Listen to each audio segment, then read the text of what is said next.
pergantian masa dan waktu dari bulan ke bulan mengantarkan kita kepada Jumat hari ini merupakan awal daripada bulan Muharram.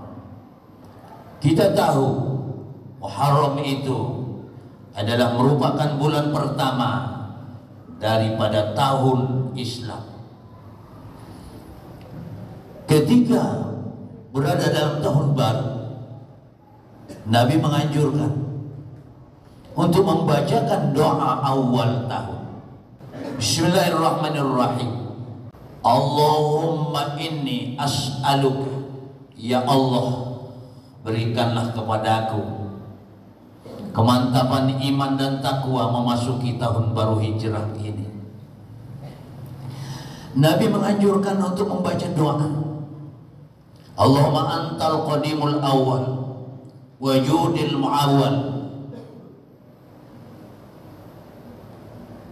azam jadid qad aqbala nas'aluka al-isma fihi minasyaitan wa awliyaihi wa junudihi wal auni ala hadza nafsu ma'amarah bisu wal istighal bima yuqarribuni zulfa ya zal jalali wal ikram. Dalam doa Nabi ini terkandung 4 hikmah. Yang pertama, Nabi meminta memasuki tahun baru ini merupakan suatu pengakuan atas keesaan Allah adalah zat yang maha awal, zat yang qadim, tidak fana. Allah adalah zat yang maha awal. Itu artinya di dalam memasuki tahun baru hijrah hendaknya kita berangsur-angsur untuk memperbaiki tauhid kepada Allah Subhanahu wa taala. Kalau selama 1 tahun yang telah lalu banyak ketauhidan kita, goyah iman kita, kita seakan-akan tidak mengakui akan keesaan Allah. Memasuki tahun baru hijrah, perbaiki tauhid kita kepada Allah Subhanahu wa taala. Para ulama pernah mengatakan bahwa tauhid itu 5 huruf: ta, waw, ha, iya, dan. Tauhid 5 huruf. Ta itu tabarruk amma dunallah, engkau lepaskan segala pergantungan kecuali kepada Allah. Baik pergantungan di dalam hidup di dunia, lebih-lebih pergantungan dalam beribadah kepada Allah. Jangan sekali-kali engkau beribadah tidak karena Allah. Maka orang yang bertauhid, sekecil apapun ibadah dan sebesar apapun ibadah, dia selalu berusaha untuk lillahi ta'ala, karena Allah. Berdoa minta kepada Allah. Kalau dalam 1 tahun yang lalu banyak ibadah yang kita kerjakan tidak sempurna lillahi ta'alanya, tidak sempurna karena Allah, maka memasuki tahun baru, perbaiki tauhidmu itu dengan beribadah hanya untuk Allah Subhanahu wa ta'ala. Huruf yang kedua daripada tauhid itu adalah waw. Waw itu waqa'u ala jami'i ma amarallahu bihi. Engkau menyempurnakan segala tugas yang dibebankan oleh Allah dan taat kepada Allah zahir dan batin, dan terhindar engkau daripada maksiat. Tugas hidup manusia yang sebenarnya adalah mengabdi, beribadah kepada Allah Subhanahu wa ta'ala. Merupakan tugas pokok kita adalah mengabdi kepada Allah. Dalam pengabdianmu kepada Allah, menunaikan tugas Allah itu, jangan sekali-kali engkau melaksanakan tugas kepada Allah itu asal-asalan. Sempurnakan tugasmu kepada Allah itu. Salat laksanakan dengan sempurna. Kau harus mengetahui syarat dan rukunnya. Apa yang makruh di dalam salat, apa yang haram di dalam salat, apa yang menyebabkan salat tidak diterima, mesti disempurnakan. mesti diketahui. Dalam puasa demikian lagi, dan selanjutnya dalam setiap ibadah, hendaknya ibadah itu engkau laksanakan dengan sempurna. Kesempurnaan amal manusia itu apabila dia menyempurnakan apabila dia menyempurnakan amalnya dengan 3 macam. Karena amal itu dibagi dalam 3. Ada amal syariat, ada amal thariqah, ada amal haqiqah. Asy-syari'atu bila hakikatun bahwa atilah. Syariat tidak ada hakikat, itu hampa, tidak ada isinya. Wal haqiqatu bila syari'atin bahwa batilah. Dan hakikat tanpa syariat itu batal.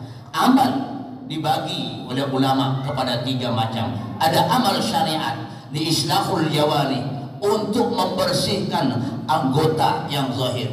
Apabila sudah anggota yang zahir sudah bersih, apa sudah sempurna beribadah kita? Belum. Harus dibersihkan hati dengan amal tarekat. Karena amal tarekat itu li iswahul qulub, untuk membersihkan hati. Jiwa, hati bersih, zahir bersih, badan bersih, anggota bersih, hati bersih, maka apa itu sudah cukup untuk beribadah kepada Allah? Belum, jemaah Jumat yang dimuliakan Allah. Engkau harus membersihkan jiwamu li islahul arwah, bersihkan jiwamu. Kadang hatimu baik, perbuatanmu baik, tapi jiwamu masih kotor. Dengan apa? Dengan amal hakikat. Amal syariat itu banyak. Salat amal syariat, puasa amal syariat, zakat amal syariat, sedekah, infak, silaturahim, semua itu adalah amal syariat.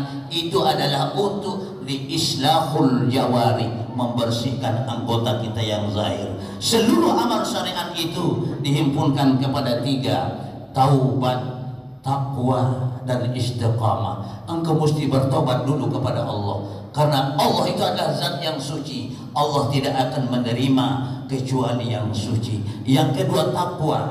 Amal syariat itu dihimpunkan kepada takwa, perasaan takut kepada Allah dengan mengamalkan segala perintah, menjauhikan segala larangannya.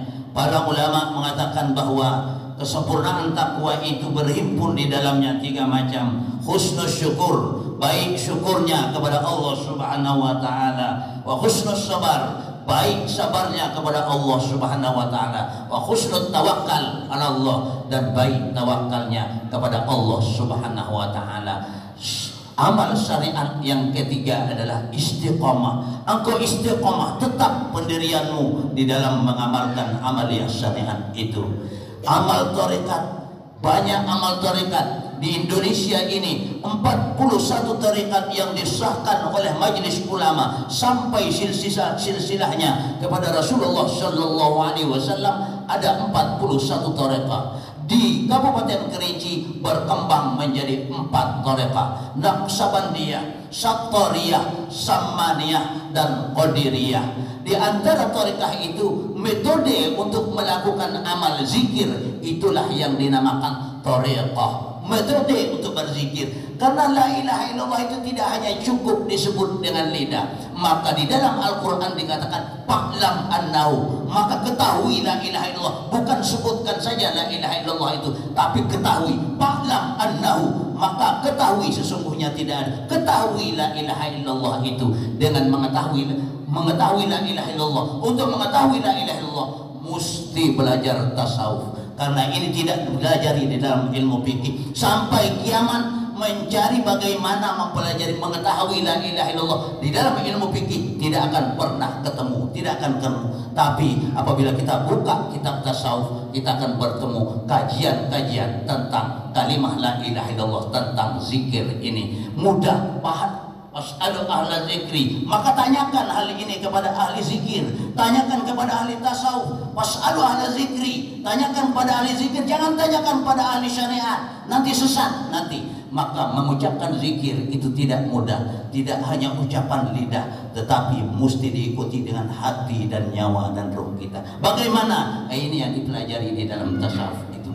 Dari hari ke hari kita berusaha untuk meningkatkan amal kita. Maka amal tarekat itu banyak. Amal tarekat dibagi, dihimpunkan oleh para ulama kepada 3: ikhlas, siddiq, dan tumak ninah.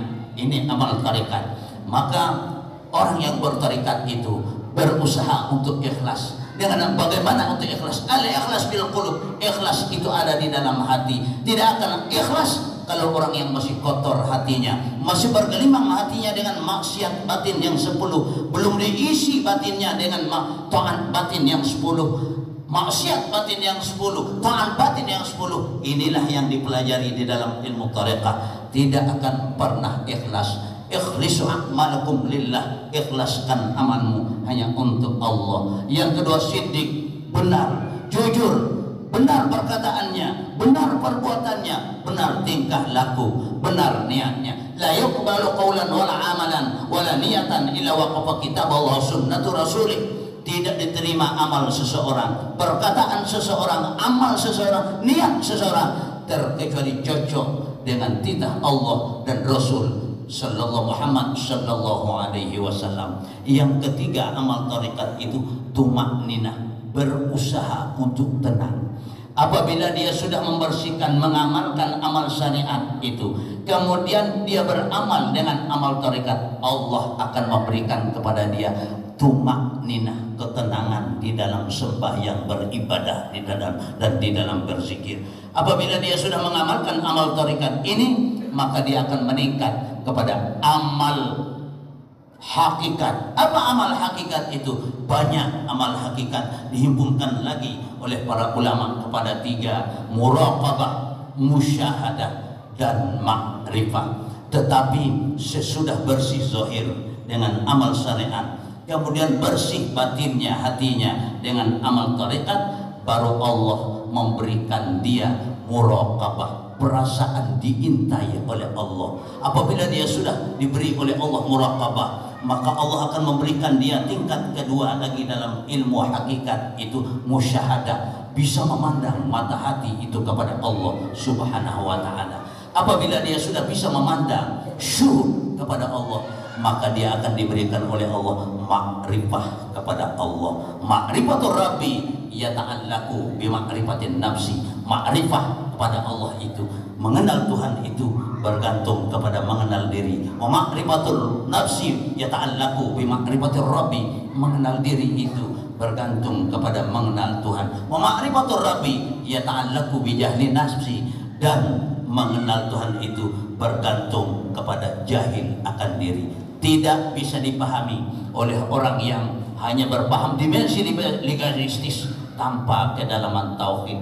Tidak bisa dipahami kata-kata yang sungguh menarik dan mendalam ini. Untuk itu kita berusaha dari hari ke hari, dari waktu ke waktu, mudah-mudahan dari pergantian tahun ini untuk memperbaiki tauhid kita kepada Allah Subhanahu. Tujuan daripada sembahyang yang sebenarnya, ibadah sembahyang yang sebenarnya adalah untuk mentauhidkan Allah. Agama Islam adalah agama tauhid, agama mengesahkan Allah. Kalau engkau belum bisa mengesahkan Allah, berarti engkau masih berada dalam keadaan musyrik, syirik kepada Allah. Maka setidaknya kita mesti mencapai tauhidul zat, tauhidul asma, tauhidul af'al, dan tauhidul sifat. Engkau harus bisa mentauhidkan Allah dengan zatnya, mentauhidkan Allah dengan sifatnya, mentauhidkan Allah dengan asma'nya, mentauhidkan Allah dengan af'alnya. Kalau engkau tidak mampu mentauhidkan Allah dengan 4 itu, berarti engkau masih syirik kepada Allah Subhanahu wa taala. Ini hanya dapat dipelajari dalam ilmu tasawuf.